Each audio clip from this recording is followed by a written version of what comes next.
Okay, there we go. All right. Awesome. Go ahead. Hami Tamsh Puyuhan. Hello, everyone. Nituan Carolann. Nun Marat Yam. Ami Kumayai Nunyam Kumayai. Nun Haiku. Nun Chinaru. Nuwachi Kwichit Kach. Nuwachi Kwichit Atawan Shiloh. Nanan Kach. Niyuk Tweev Kach. Putawan Lanet Ami Faustino, Nun tu Vipiav Kach, Ami Nun Melkip, Kachle Amai, Hakupa I. Hello, everyone. Thank you so much for joining our presentation about the impact of Indigenous representations in literature. Everything that I was introducing myself, my name is Carolann Duro. I am a Maratyam and Kumeyaay descendants and white and Mexican. And I am zooming to you now from Melky in Southern California. We had some technical difficulties before getting the recording starting. And I was just kind of joking about how being on the road is like the most perfect iteration of SoCal nativeness.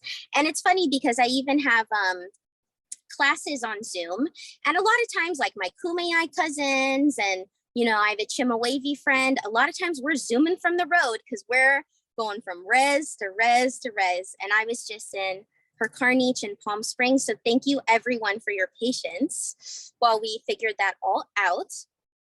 So I'm so excited to be doing this presentation today about literature, Native identity, and how those things can really make a difference in terms of expanding and opening one's mind.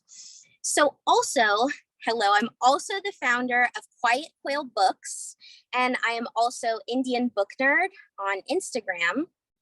And I started Quail Books in 2020 during the pandemic, and we sell Indigenous authored books and comics. And then Indian Book Nerd, I have a podcast and I share a lot of reviews about, Native literature and Native authored books out there, but also just books in general, because I really am a book nerd. So we can take it to the next slide. Thank you, Jenna. So like I said, I started in 2020. I started a, reading list on a YouTube video during the pandemic because I really wanted to challenge myself to read more Native authored literature. And it ended up being a book club at first, and I transitioned into mostly reviewing books. And now, thankfully, to people like Jenna and others across the California community, I've been able to work with publishers, bookstores, libraries, authors, nonprofits. And I'm just so appreciative of everybody's generosity since this. It just really even opened up my eyes more about how there is this craving for accurate and more diverse representations in the media that we consume. And so also, I always extend my thank you to my mentor at Red Planet Books and Comments, Dr. Lee Francis, who really got me one of my first in-person opportunities at Medicine Ways. And so now we do full-scale in-person pop-ups, sometimes 1 table to 3 tables. And tomorrow we have an event actually in San Diego. So I'll be going out there to also see my uncle in Mesa Grande and just visit family. And so we also do author signings, bookstore collabs. And we recently just launched our mystery book box. And a lot of our merchandise is designed by California Indigenous creators such as Poyomi. And I just love working with other artists. So we can do the next slide too. Thank you, Jenna. So these are just some pictures of, what our booths usually look like. And you can tap it again because it'll pull up just some information. This is where you can find some of our bookstore info. We have a bookshop.org, which is a really amazing alternative to Amazon. We also have a libro.fm if you prefer audiobooks, which while I was driving all the way out here, and usually when I'm traveling, I listen to a lot of audiobooks. Then we also have mystery boxes. And right now we're doing a collab with a really awesome mutual aid group called Indian Girls Book Club. And like I said, you can find us at pop-ups. So you can do the next slide. So I also do a lot of book reviews, and I love just connecting in general with any kind of, Native author out there and Native creative. And so that's kind of why I started this podcast. And I also used to work in public radio, which I sincerely miss, that audio nerdiness that I have in me as well. But I'm really grateful for all of those opportunities, because now I use that audio knowledge to do podcasts and do all kinds of work. And so some of our episodes have like Ursula Pike, who is a California Indigenous Karuk author. And then I also have some interviews with poets. A librarian episode is coming out, so you can also check that out. I think you might be able to tap again. There might be, yes, exactly. So just trying to interact with so many people across the book industry and book nerdiness and book community, because I just love bonding with people over that joy of our shared hobby. And a lot of times, like, it's always so fun to find someone else who read a book, and you just really get to share in that joy with each other. So you can do the next slide too. Thank you so much, Patricia. So this was actually my favorite part of this presentation, that when me and Jenna were planning it, I was very excited to get into kind of the research out there. And so I made this to kind of talk about what are the numbers in terms of, representations in characters in Indigenous children's and adult literature. And how many main characters are there that are, a native, a native experience, Indigenous experience, and even globally, more of a broad sense. So I'll let Jenna click the next one, and it'll kind of show you that some of the research, which a lot of this is from diversebooks.org, which is a really awesome stuff. Like Jenna said, a lot of these links will be in the end. They found that in terms of main characters in children's books, there is only 1% to 0.5% main characters across the publishing industry for books that have been published. And even that it said 1% was kind of surprising, because you'll find that a lot of times we get less than 1%.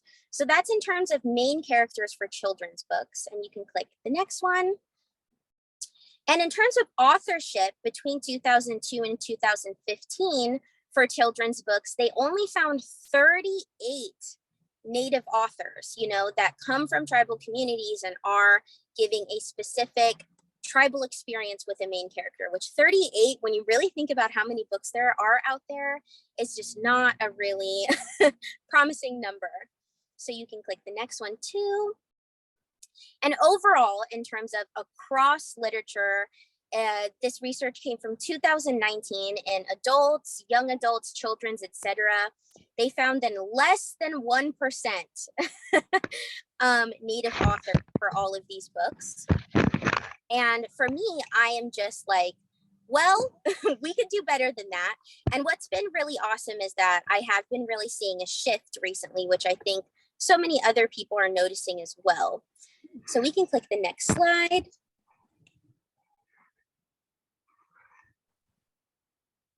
Awesome. And so I think the reason I also put this in here too is that while we are seeing a shift in a lot more Native literature being published, Native media, including TV shows and movies, and all kinds of, art and representations, there is still this this trend that's happening of attempting to ban books. It sounds like someone's mic might be on, just to let them know. And there's a lot of, school districts that are trying to ban certain books. And so I made this graphic last year that showed a lot of these Native authored books were trying to be banned. And I think two things that I noticed for the Roundhouse and Perma Red, which was really educating about the missing and murdered Indigenous persons experience. Some of these books have attempted to be banned in districts. And I think it's important to kind of talk about too, how as we get more opportunities, there will also be a kind of shift in wanting to not allow for that educational material to reach people. So I made this graphic a while ago for Banned Books Weeks. So we can go to the next slide.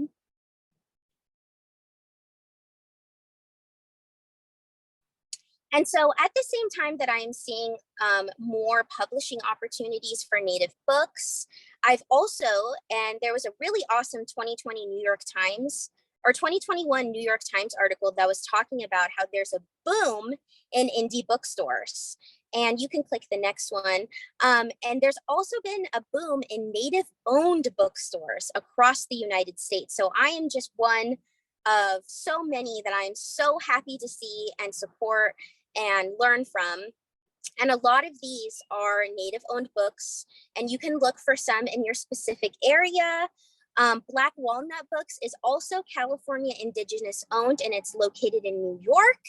And then Birch Barch Books, Raven Reads, Paperbacks and Fry Bread is a pop-up and online store that I really love seeing their work, because they do mystery boxes and all kinds of really cool stuff. And even in Hawaii as well with Native books. And so I wanted to put these on your radar as well, that if you are in a different state, or if you know people in different states, and I really support, local small business support. And I'm one of many. And if you happen to be closer to another Native owned bookstore, I also love to make sure that their, recognition is out there as well. So thank you so much, Jenna. We can go to the next one. So also a big reason too that I really wanted to do this presentation is because after opening my bookstore for the past year, I've been learning a lot about this term of book deserts. And it's very similar if you've heard the term food deserts, in the sense that there are places where access to affordable grocery shopping or affordable food options, like either healthy or local or whatever you're talking about, that there's like not as many options for people to shop for food, unless it's ridiculously expensive. Like you will see a lot of that happening in Alaska and in the Arctic, and it can be similar with books. And so there was this really great research by New York University that was kind of analyzing how there's a lot of neighborhoods across the United States that are lacking affordable local options to children's books. And the effects that this has is that they found that it can have long-term effects on vocabulary development, on background knowledge that they might need when they are in school or as they go out into the world, even outside of school, and for comprehension. And they found in their research on this group that they did, that there was only one book for 300 children in this community that they could access locally or non-locally. And so in the next slide, the next one we can tap. They also found, in terms of trying to find in-person options in their neighborhood, that it was much easier for them to purchase them in person. And of the books that they had, the books, magazines, newspapers, 3 out of 4 of them were purchased in person. And so those could even be, just in terms of big department stores, but it could also be small, like markets and stuff like that have newspapers or magazines. Or it could be, just if there happens to be one indie bookseller. And it's just incredible to see how even having one option for an indie book place in town can have an effect that so many of those books in those neighborhoods were purchased in person. So we can do the next slide. And what they did find too, that in terms of for these bookstores, a lot of these neighborhoods were also buying their books at the dollar store. versus, you know, retail stores like big ones like Barnes and Noble and Amazon and stuff like that. And so 3 out of 6 books in their neighborhoods were purchased at the dollar store. So all to say that, and for some places where there is book deserts, that if the option is in front of them in person and is local, they're going to choose that more than, you know, say going online or stuff like that. And so I would say, in my own observation, what's been really awesome about having a mobile bookstore and reaching Native families and the community locality in general is I'm coming to the customer and not putting the burden on them to find me. Southern California is massive, and so many times I can't even tell you how many families and parents have come up to me and said, thank you so much for doing this, for having literature options and children's options and educational options for our kids. Because in addition to toys and, you know, beautiful things, blankets and everything that are sold in our communities, those are all super incredible. And I love the artistic and cultural value of all of those things, absolutely. And also, in addition, being able to have more literary options and books where Native kids can see themselves. I'm just so grateful to be able to reach any Native family. And every time I get that compliment and the encouragement to keep going, I really, really take that to heart. So we can do the next slide.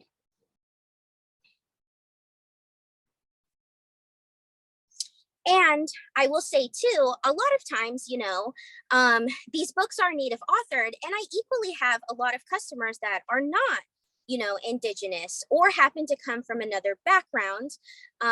You know, California has extremely diverse population, especially in Southern California. And my favorite thing in terms of reading books, which has always been my favorite thing as a child, is how books can teach you the power of empathy. And what I mean by that is what I believe that is really amazing about reading a book from any kind of author, but especially from authors that don't get published often enough, is the chance to see things from their world views and from their thought processes. And so one of my, a new president at our college has actually published a lot of research about this power of empathy through literature. And so I linked some of their research that talks about this idea of an emotional reader.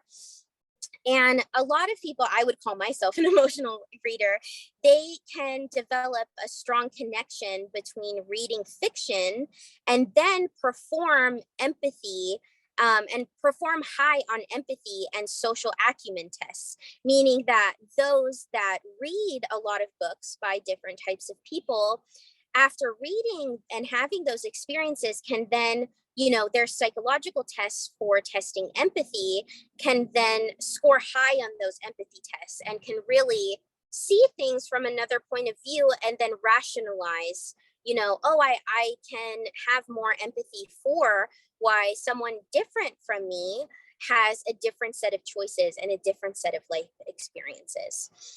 And what I really loved about this research too is that literary fiction in particular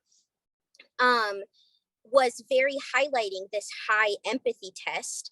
But they even found that, you know, those who even read genre fiction and nonfiction scored higher. And what I also really appreciated too in their research is how, you know, a lot of us watch TV and movies and, you know, we can see the behavior of people that don't look like us, but not always do we get to peer into the minds of people who don't live our experiences. And so in their research, they said that literature can build cognitive empathy, unlike TV can. And even, you know, when I'm reading books, even being, you know, a Native person, there are so many different diverse tribes across the United States. It's really helpful to get that point of view that I am not familiar with and hear their inner dialogue and their inner experiences for their thought process, versus sometimes film can maybe only depict the human behavior that's witnessed on the screen. And even right now, you know, I don't always read only Native authors. Right now, I'm actually finishing a book by Constance Wu called Making a Scene. And her book is really depicting the Chinese American experience in the United States. And being able to listen and read her story, I'm able to hear her inner dialogue and thought process of a community that I don't belong to, and really expand that empathy and understanding. And also what I find so powerful in so many books is being able to relate on some level to the human condition. So yeah, I just really recommend if you ever want to check out more of this research. So we can go to the next slide. And so my favorite thing to do whenever I get to do a presentation is really provide some recommendations for books to read that customers enjoy, that I enjoy especially. And I always really appreciate the opportunity to give a California Indigenous recommendation list. And so these are some incredible memoirs that I highly recommend, especially Bad Indians, by Deborah Miranda, and An Indian Among Los Indigenas, which is a native travel memoir where Ursula traveled in Bolivia. And then equally for the Southern California perspective, thank you so much for coming, Rachel. I really appreciate it. For the Southern California perspective, there's also Bird Songs Don't Lie, Writings from the Res. And it really talks about, growing up Kauai. And then there's also Becoming Story by Greg Saris, that also takes place in Northern California. And so I highly recommend memoirs as well. I am such a memoir fan, so I'm kind of biased. Like I just said, I'm finishing a memoir right now, but I'll keep getting on to the next genre. So we can go to the next slide. And so often #1 sellers and, feedback and even things that I love to gift. A lot of times I love to gift at booths or try to gift these to family and friends, is children's books and comics. And so a lot of these I highly recommend. Coyote at the Big Time and A is for Acorn with Lynn Risling, and the art is absolutely precious. And then My Sisters is a comic book, but it's very much geared toward young readers and readers of all kinds. And just the basket weaving and Washoyot's art is absolutely stunning. And Chag is incredible and does really awesome stuff with Great Oak Press. And also has another comic book called Soldiers Unknown. So I highly recommend a lot of these books and these artists as well. Thank you. And so going on to some more, like I just said, Soldiers Unknown depicts the Yurok, I believe, World War I story. And I actually had someone at my booth tell me that they utilize this comic book for veterans therapy and for providing mental health services for Native veterans. And I think other veterans, and I find that absolutely beautiful that this kind of art can be used as a form of, creating discussions and healing. And then equally Ghost River as well by Washoyot. I really recommend, a lot of these Tongva artists and Tongva stories as well, because it is just, in Los Angeles in particular, sometimes the access to all of this knowledge is really hard for us to learn about growing up in our education system. So Ghost River is a really great one if you want to add to a school list as well. We can go to the next slide. Thank you so much, Jenna. And in terms of adult books, all of these books right here, I would recommend for adults. So I would not put these on children's lists, but if you happen to find specific chapters, then after you've read it, then I would recommend that. So there's also, these are poetry books and fiction. So Postcolonial Love Poem is one of my favorite poetry books ever by Natalie Diaz, and she is Fort Mojave. And it's just incredible how she's able to make you laugh, but then think critically and feel all kinds of stuff. And my other absolute favorite one is We Are Dancing for You by Kutcha Risling Baldy. Absolutely phenomenal book. Very academic, and it's about revitalizing women's coming of age ceremonies in California. So we can go to the next one. And lastly, if you're looking for history recommendations or like other fiction, these are also some really great books. I will say that the Willie Boy book is not fully authored by a native author, but Trafser, I have heard from others locally, worked really hard with local elders and oral history keepers and did a lot of really amazing research to document the Willie Boy story. And he also worked with Jason Momoa, who is Native Hawaiian.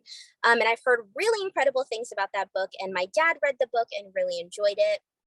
And then I would equally recommend Bringing Our Languages Home. It is technically compiled by Leanne Hinton, who also is not Native, but all of the essays are written, not all of them, almost all of the essays are written by Indigenous authors across the globe. And there's a lot of great California Indian authors in there, and all the way to Maori, Native Hawaiian, Wampanoag. So that book I highly recommend, and I'm actually thinking about reading again. So we can go to the next one. Before we do that, I do just want to mention, I seriously recommend Bringing Our Languages Home, and it shines a light on an issue that I think most settlers don't know about. It's not even, an issue of not thinking about it. There are so many beautiful languages across the world that we are in danger of losing. Some are already lost. This is obviously not the same thing. I am not an Indigenous person. I am a settler, but my family is Ashkenazi Jewish, and my ancestors all spoke Yiddish. That is also a language, Yes. And so really there's just languages across the world that some of them are getting new life breathed back into them. Some are very endangered.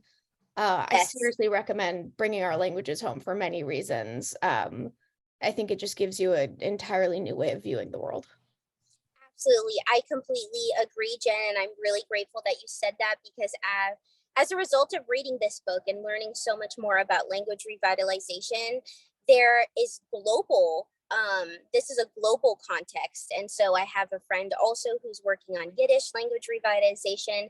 And this book also talks about Irish language revitalization, Greek language revitalization happening in Greece, Australian Aboriginal language revitalization. And just like you said, it just creates such an awareness for the preciousness of our languages and the diversity, the worldviews, the beautifulness and all of it. I can't even put it into words because I try to live that every single day, speaking my language every single day. And so this book was really helpful for learning and getting the fire, the fire in our hearts to, do the hard work that it takes a community and a collective and a village. So absolutely second that recommendation.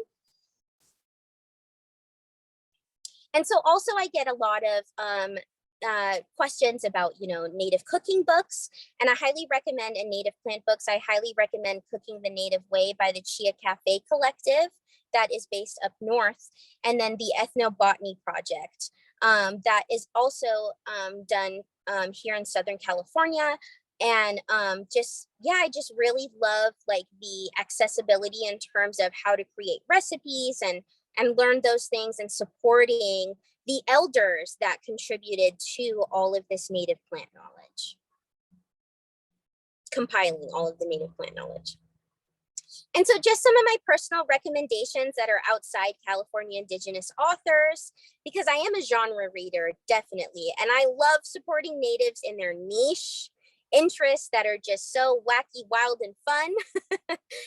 And so one of those is My Heart is a Chainsaw, which is by Stephen Graham Jones and is a horror book. And again, I would recommend maybe reading that book before recommending it for young adults. But I really love Stephen's commitment to just that absolute excitement in horror movies and horror books. And I just saw him speak in Los Angeles last week, and he was incredible. So that is an amazing read. I also really recommend Perma Red by Deborah Magpie Erling. Not a horror book, but equally very, very terrifying and bold and like vivid and incredible. It was so good. Her writing is like, I can't even describe it. It's poetic, but it's narrative. It's everything in between. And then equally, I would also recommend The Tao of Raven, which was one of the very first Native authored books that I read in 2019 as I started on this journey. And it is a memoir. However, she also interweaves a kind of fiction story throughout that just really was so beautiful. So those are some of my favorites. And some of these are also audiobooks as well. And then in terms of books that I'm really looking forward to this year is Don't Fear the Reaper, which is coming out next month, which is the sequel to My Heart is a Chainsaw. I honestly cannot tell you, I think about this book almost every single week.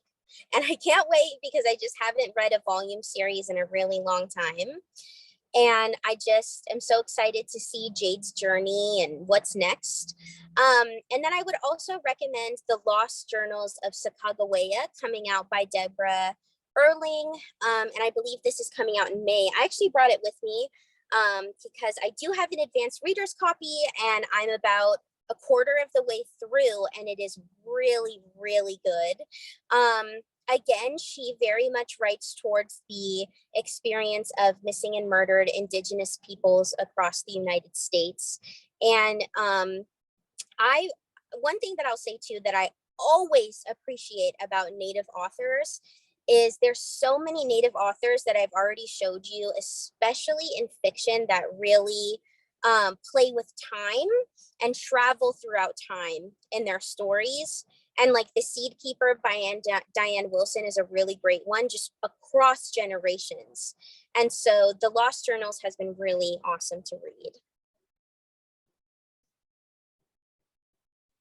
And I also have this little video because I was very Stephen Graham Jones minded at the time making this presentation. And I think if there's anything that you take away, this quick little video, I think just really sums it all up in 1 minute. So I'll let you listen.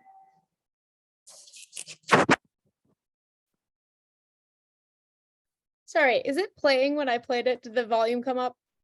I don't think No, the first novel I read that had an Indian character and it blew me flat away was in the 7th grade, I believe, in my English course. We got assigned Hal Borland's When the Legends Die. And it's about a guy named Thomas Blackbull. We see him from the time he's a little kid up until I think his 40s, possibly, maybe his 30s. He's a rodeo rider, so he gets used up pretty quick. But that was my first time to ever see an Indian on the page. The only time I'd seen Indians on the page before that, it was on restaurant menus, those little kid menus. And I looked onto When the Legends Die, which is by Hal Borland. He's not an Indian dude. I had no idea about that. To me, Thomas Blackbull was 100% Indian. I read that book over and over and over. What was magic about it to me was I got to see an Indian character go from childhood to adulthood. Before I had read Indians in Westerns, they were what you shot at. They were just shooting dummies. And they never really had any agency, any interiors. But Thomas Blackbull had an interior, and I got to see him go from my age into the future. And that was so wonderful for me to get to see a future. I feel like he summed that up perfectly in terms of, I think a lot of, I'll just speak maybe from what I've noticed is that a lot of us Native kids can remember the very first time interacting with a Native main character, side character in a book. A lot of us can really recount to you that childhood experience and how either accurate or inaccurate, how we really soaked it up because we were so craving some type of, some type of recognition in the stuff that we were reading. And when he said too that he got to see his interior, his inner mind, and also see him grow to adulthood, that is just so powerful. You can see it impacted him so much he became a writer and does that now. And so I just think that was such a perfect summation. And for me, I did read Native authors, Native characters as a kid. And I will tell you, a lot of them left me disappointed. Like Brave New World, for example, which is not written by a Native author. I read that entire book when I was in school, and I was so angry. And I just felt that the representation, the just the old tropes of savagery and things. Just it really broke my heart reading that book. But I can tell you, I won't forget the experience reading Ernestine Hayes and reading Tommy Orange, that were both Native authors and who really committed to, no, we are going to make this the contemporary and really give you this inner mind. That was everything to me. And I was an adult. And so I kind of felt like my inner child was like, oh, wow, you know, I've been reading books forever and I love books, but how cool is it now in my, you know, young adulthood to really kind of heal that inner child in me. Because let me tell you, just me and my dad, books, that's our favorite thing. And if there's anything that you could know about me and my dad, we just have our own little book club going ever since I was like 3 years old. So, and equally, just that value of education was really taught to me from a young age from my dad and my community, which I'm so appreciative of, because I learn education and I learn so much stuff every single time I finish a book. So I think that's everything. I think that was my last little 1 minute video. I just want to make sure there's nothing after this. And like Jenna said, there's all the sources and links. I also would love to open up the time for questions. I'm so glad it's only 4:05 and I didn't go 2 over. And I'm so happy to try to answer any questions and stuff like that. I will put it on the next slide because I do get a lot of frequently asked questions. And so I have another slide on the very end for some of the questions that I usually get asked. I have all kinds of book lists on our social media. Do not have a brick and mortar right now. I'm actually preferencing the book mobile aspect of it because the way that I get to reach across Native country and SoCal is really, really awesome. And in terms of how to help, if you're asking how to help for bookstores, I would say if you can try to buy books from indie booksellers or check them out at your local library, that's really incredible. I would also recommend looking up nativeland.ca to find out and learn more about the Indigenous peoples of where you live. And then also suggesting books in classrooms, because parents can have a really big say. And what I have found, if parents band together and take it upon themselves to ask for books to be in classrooms with a teacher, that collective kind of community work to get really quality books can be really powerful. And also showing up to meetings in schools where they're attempting to ban books, by Native authors, or representations that are really important for people to know about. In terms of how to help Native people, I would say, I get that question sometimes, and I would say we don't need help. In fact, a lot of us are doing the best we can and doing it really awesomely, and getting, the fire and the uniqueness and the joy that I see from Native people every day. We are not just people who need help and need to be saved or anything. But I will say, I heard that from Chelsea Luger and Thosh Collins. I thought it was a really great answer. We don't necessarily need help, but if you'd like to be part of our journey, as we all are on our own journeys, then a lot of those things that I suggested are really awesome in the big picture. So yeah, I'll open it up for questions now. Okay, we can do questions. I'm going to stop the screen share just so we can have a little bit more Totally more face. I have, just so you know, I have my video off, so the recording will just be your face nice and big. Would you like me to put mine on and share the screen? No, yeah. I mean, you can. That would be great. I'd love to see some faces, sometimes making it more personal, sometimes not having an icon. I'm like, we're on the internet, but we're all humans. Let's see human faces. Yes, as many people as who would like to join us. My only request is if you're not talking, mute, but oh, it's so wonderful seeing people. Yay! Thank you for supporting your local library. I'm so inspired by you all. We feel Berkeley is unbelievably lucky. We have this wonderful engaged community, and we have all these people who are so excited to learn about a new topic, whether or not it's personally related to them. which is Totally. so important because, you know, as we were talking about the empathy, it's like, you know, there's the two-sided coin of it means so much to find someone like you in a book. Totally. And it means so much to find someone unlike you in a book, because very often that's your first time meeting someone with that experience. Or at the very least, it gives you a window into what another human is thinking, which Yes. we're not, you know, unfortunately, none of us have ESP. So books are Exactly. an excellent way to, yes, I think it's the Stephen King who said books are uniquely portable magic. Oh, that's a really great quote. That's what it Yes. feels often. Yes, and it, because he basically talks about you're bringing your thoughts into someone else's brain in this way that sort of nothing else really does. Totally. And I'll just say I've spent a time in Berkeley. Oh, it's so beautiful up there.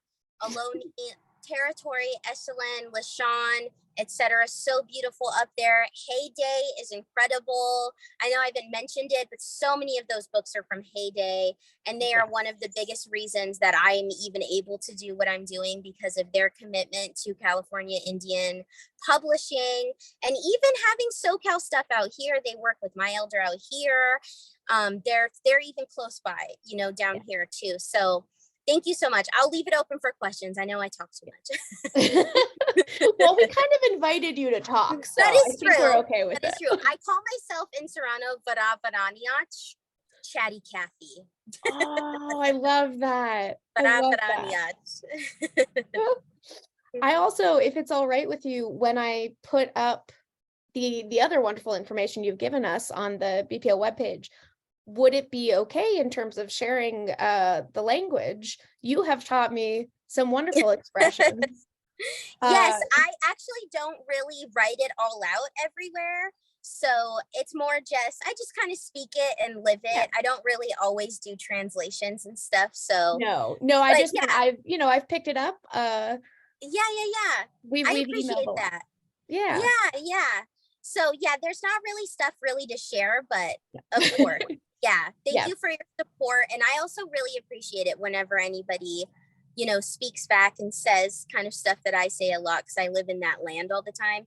And honestly, sometimes when I'm in that land so much, sometimes I'll accidentally, you know, just be leaving my community and go to a coffee shop and accidentally start talking Toronto. And I'm like, oh, wait, I'm talking to a cashier. Never mind. Hello. And I heard that funny joke from a Cree language person who was checking out, and the cashier was like tapwe, and the person, that's a Cree expression, and the Cree person then responded, said in Cree, do you speak Cree? And that person just stared at them and was like, tap away, talking about their credit card for paying for their food or coffee. And they were like, oh my goodness, yes, tap my card. I thought that was just like so perfect of living in language land. So yeah. Love that. We've got one question in from the chat. Andrea says, I work with young adults. Can you recommend some favorite titles or authors specifically for teens? Yes, I definitely can. And I would also say that I have some more in our bookshop as well. And I just put up a booksellers from 2022. One that I would recommend is Firekeeper's Daughter. I will give a trigger warning that it does kind of talk about, you know, just like certain things that affect our community, that, you know, we all know though, as like 17 and 18-year-olds, and the character in the book is 18, 19-year-old and just graduated high school. So I definitely, you know, just make sure you do your little research on what you're comfortable with your kids learning about. But what's really great about that book is that they are trying to, you know, improve some of the harsh things that face our communities, you know, just in terms of gang activity and stuff like that. It is really giving an insight as to why people are involved in some harsh stuff that come from our communities. And it's a really, I mean, it was a really powerful read. Another young adult book that I would recommend too is Alatso by Darcy Little Badger, and also A Snake Falls to Earth. even though she's an Apache, White Mountain Apache author. And from everyone that I've heard who has. Oh, sorry, Caroline, I'm gonna ask you to mute and unmute yourself. We've got some weird audio. Oh, okay, sorry. Yeah, so I was just saying, yeah, everybody who's read Elatso and A Snake Falls to Earth says that it's really, really good. And the illustrations in it are really beautiful. And I would say that one's like really, more appropriate for a lot of readers. There's another one, and the name is like escaping me, but Rebecca Roanhorse has a really good young adult book that is called like Racing Something. It's like not coming on the top of my head. Do you happen to know it, Jenna? We were talking about this earlier. I mentioned Black Sun, which is part of her trilogy, right? Yes. And then she has two other ones called Trail of Lightning. Yes, those that are one got mentioned because Monster Hunters. And then other young adult books that I'm trying to think that are coming to my mind. I have so many in my shop. It's like really hard. Another one is Everything You Wanted to Know About Indians, Young Readers Edition by David Truer. And it's specifically geared towards young readers, young adult readers. And honestly, I would read it as an adult. And he also has an adult version, but the young readers edition, I love all the visuals. And then I'll honestly say I enjoyed the young readers version better. Yeah, right. There's something magical about the visuals along with the words. Totally. And Robin Walt Kimmerer just came out with Braiding Sweetgrass for young readers, which has been so hard for me to get my hands on, but incredible. The illustrations are beautiful. I'm such like an art person, and just seeing the visuals really helps kind of like, form the ideas. So Braiding Sweetgrass for young adult readers is another incredible one. And so those last two were nonfiction. I'm actually curious, building off of that, if folks don't mind me asking a question. When I was younger, more or less the only game in town was Sherman Alexie. Yeah, for sure. And I guess what I'm curious about just is the personal opinion of whether you feel that sort of holds up, or if you'd rather that modern young adults be reading stuff. Yeah, I'll be honest with you, I've never read Sherman Alexie, so good to know. Can't speak to his work. I know a lot of people have. I will say I'm definitely in support of people talking about their experiences with him, and giving voice to this post-Me Too movement. So I can't really tell you. I haven't read any of his books. Okay. Everybody has such a different opinion about it. And yeah, I mean, honestly, do your own research for everyone and come up with your own conclusions as well. But just look up multiple points of view, because for me, I haven't read his work. And like I said, I'm very supportive of equally that there is power dynamics in play that crosses every single community, not just the Native community. So that's kind of where I'm at. We've got a hand up. Yes. Vanessa. Yes. I didn't want to get. Hi, everyone. Hi, Carolann. Thank you so much for your presentation, and Jenna for making this happen. I have a question in terms of, I'm actually writing my thesis on Indigenous stereotypes in children's literature. And I was wondering if you, Carolann, have ran into recent picture books or even graphic novels that depict Indigenous stereotypes and misrepresentations. In there, I know I found a few at my local library, and I brought it up to the staff, and that was an interesting experience, and it was very difficult. But yeah, so just wondering if you've seen any, and what your experience has been. Thank you. Definitely. Thank you so much for your question. I really appreciate it. And I will also say that, one of the things that the reason why I specifically gave you a whole list of California Indigenous authorship is because unfortunately we can get very erased when it comes to Native representation. And I will tell you that there's this thing of kind of pan-Indianism and a stereotype of Natives that have been on screen for many years that also gets projected on us out here in California in terms of, drums and other things, you know, that are specific to like the Lakota, Dakota community, or Plains people, or Comanche, is like teepees. Or, you know, which who even knows if that's the correct term? I'm sure that they have a different term for that. And for us, like, that's not what we call our homes. We call them quiche, you know, but other places call them different things too.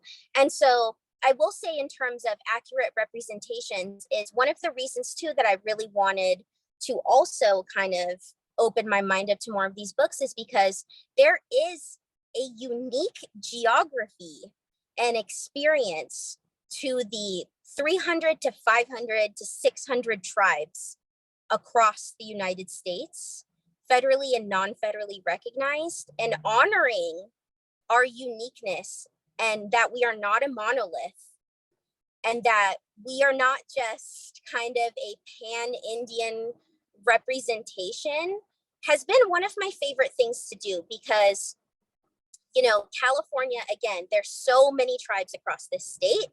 And, you know, we have our own games, we have our own songs, we have our own anything that you can think of, languages, etc., experiences, stories, oral histories, kinship, family, all of that stuff is so unique across even just Southern California. Then you even get into Northern California.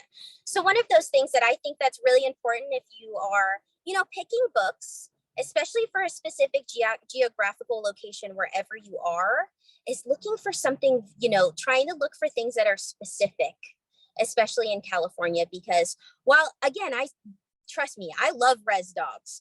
I love watching Boy by Taika Waititi. I love seeing, you know, horror movies. And it's great to see so many tribes represented, but equally, two things can be true, that we're not all the same.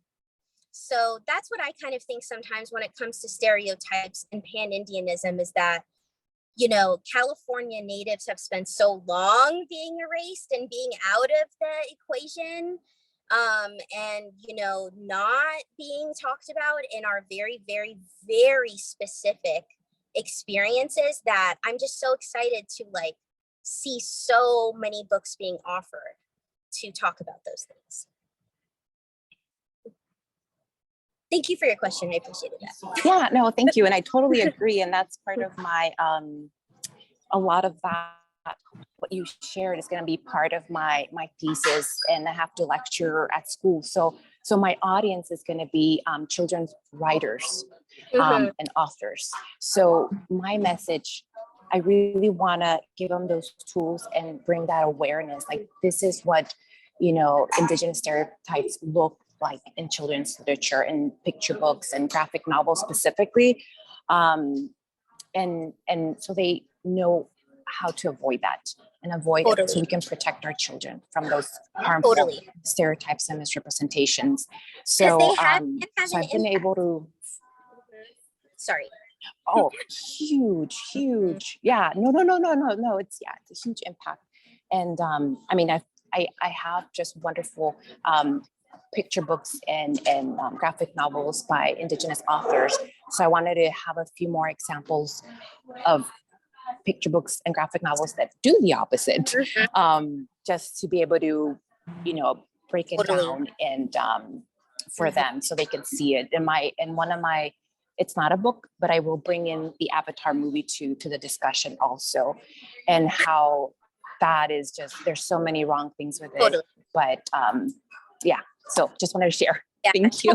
Thank you so much. And I'll say, like, when I read Brave New World, I was seeing a lot of those harmful stereotypes of whatever that character was. I'm pretty sure his name was John, goes back to his village and is like, oh, all this savagery is like very much was his conclusion from being taken out of his native village, and blaming his family and all other kinds of, you know, stereotypes that are really harmful in terms of, you know, just painting us as certain things that just are not always accurate. And I will say, it's also like to say that, you know, getting Native peoples from wherever you are perspective about those things is really important, because I'm only one person and there's a collectiveness around this. And it's not to say that when I watch Res Dogs, I don't happen to be from Oklahoma, but when they kind of joke about owls, hey, I get that.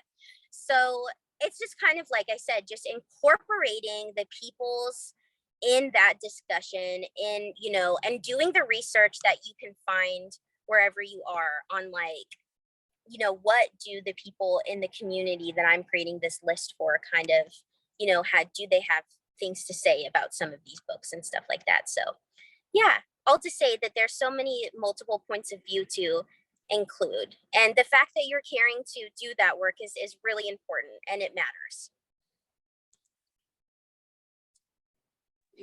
Thank you. And I'm also Indigenous. I'm Yucatec Maya. So that's, Oh, sweet. yeah. Yeah. Just want to Cool. say thank you so much for adding your voice to this. I was really hoping that we would have a real community conversation. Thank you so much, Vanessa. Thank you. Any other questions? I see so many other faces. Thank you so much for coming.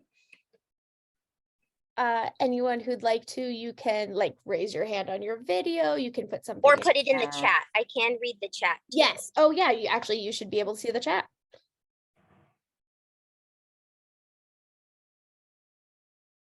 We're gonna give it a couple minutes in case people are typing, they're thinking, you know.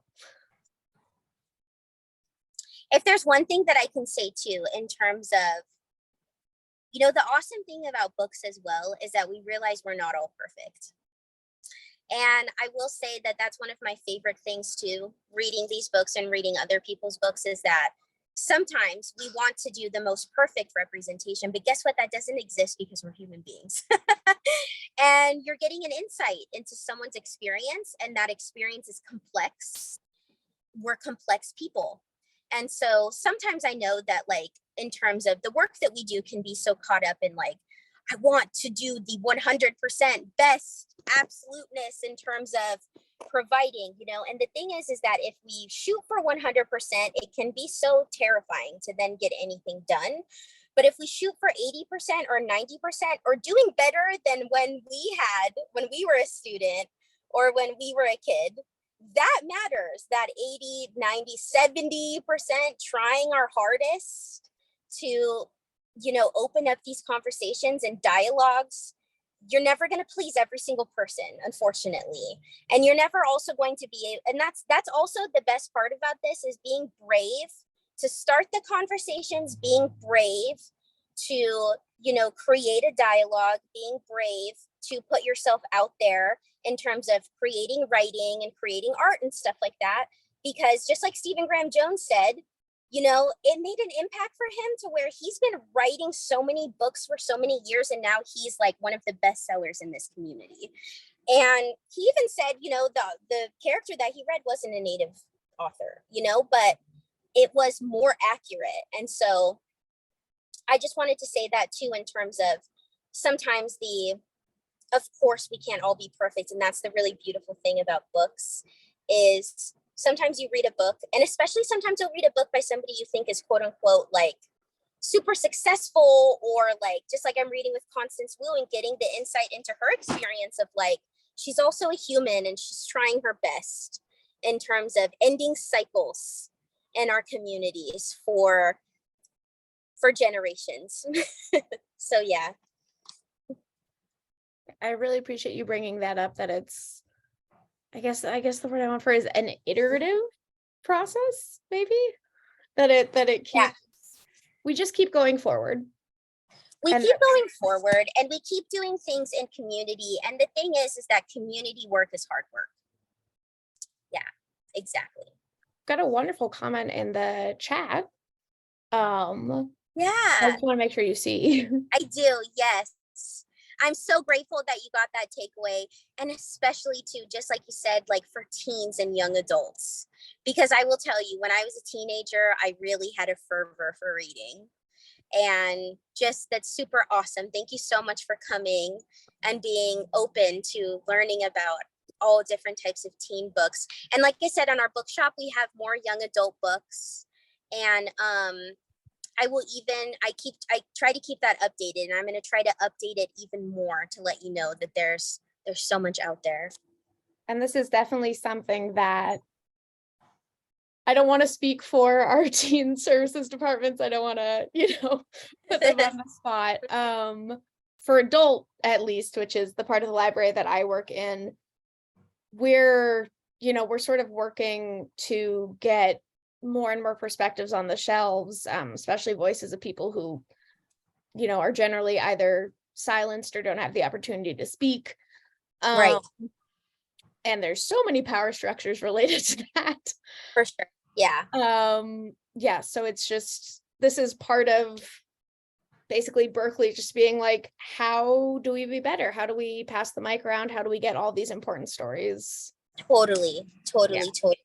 And just like you said, Patricia, for teenagers is like, even in that Robin Wall Kimmerer book, where she talks about working with students, like young students, and asking them like, hey, do you know a creation story, from the native tribe where we are? And a lot of them had never heard her creation story. And I will tell you, in a lot of creation stories, it is very, very powerful for lesson learning and for worldview building, and for, in the same way that some people use other creation stories from all types of communities, and those creation stories teach a lesson, so do ours. And a lot of these creation stories too, like in Robin Wall Kimmerer's and so many others, is that relationship building with the land and the geography and the animals and the plants and the kin all around them.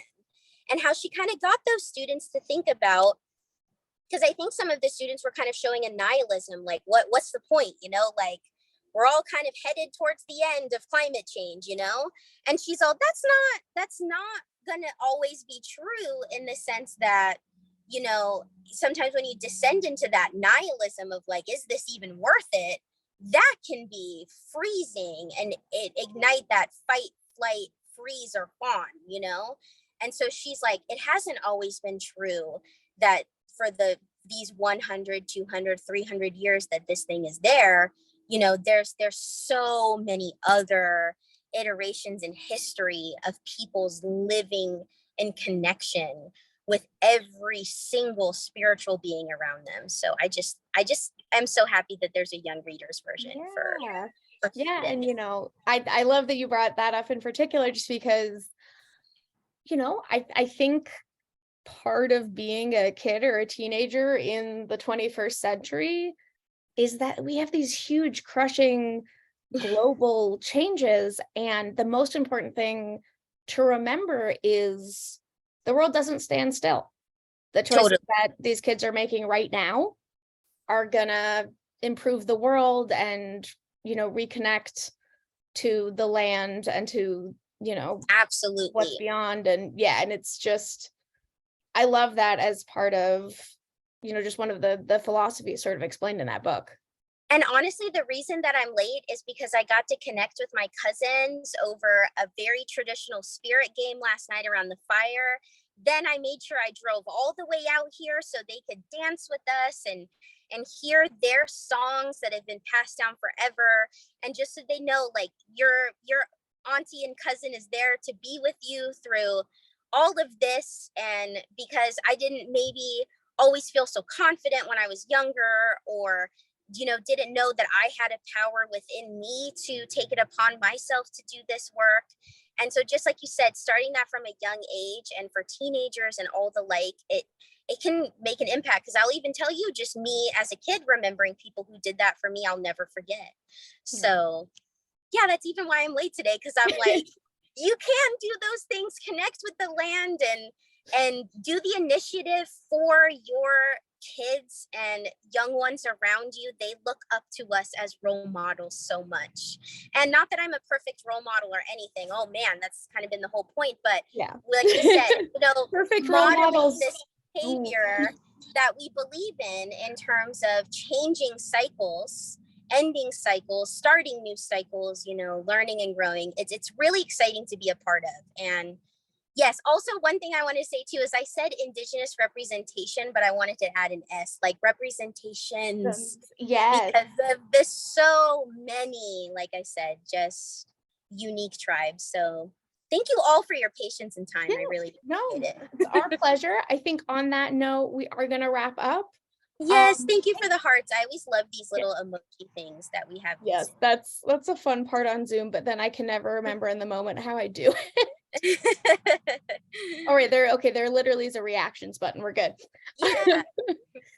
Carolann, thank you so much for joining us, so much for sharing all of this wonderful knowledge and passion you have. And thank you to everyone for coming on the journey with us. I'm really glad that we have a community that dove into this. Totally. Yes. Gratitude, eternally gratitude. And so if everyone will join me in giving I hope I'm gonna say it right, Hakup ai. Hakup ai. Hakup ai. Thank you. It's Thank roughly you. thank you. Yes. Yes. Anachkachoy. Thank you. Doing well. All of you. Thank you again for supporting your local library.